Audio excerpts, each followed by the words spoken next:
What is going on, Panthers Nation? We are at that point in the off season where I'm going everywhere and anywhere I can to gather ideas for content to talk about. Some of them I'm able to pull myself.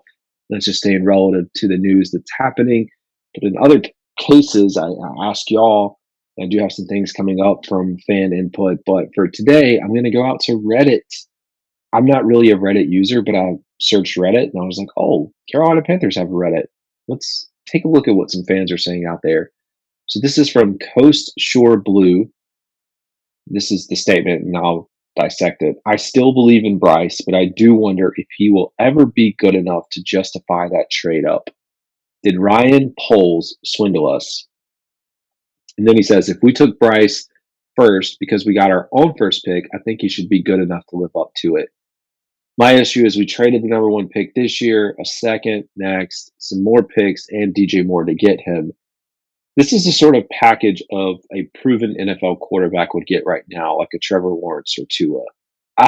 Sorry, bud. I don't think you're going to have a Trevor Lawrence or a Tua going for that package.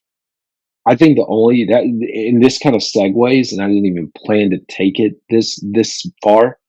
You do have to go through the quarterback list in the NFL. Who else would get that package? And I'm going to pose that question on X. Like, who else would get the 2 1s, the 2, and the DJ Moore in exchange for a quarterback today? Because we've seen the trade market devalued with a lot of these quarterbacks. Now, I'm going to tell you the only one that comes to mind is a Patrick Mahomes. I'd say Patrick Mahomes, possibly Joe Burrow, but that is now the shoes that you have to measure up this trade.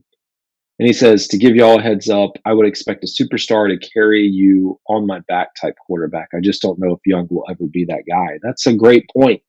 And that kind of ties into exactly what I just said. And we can sit here for years and analyze every single piece of this trade. So I think that will start with one, you're going to have Bryce Young over here. You're going to have to look at everyone the Bears in exchange, which this year is going to be a Caleb Williams. Look at the DJ Moore and how he was elevated.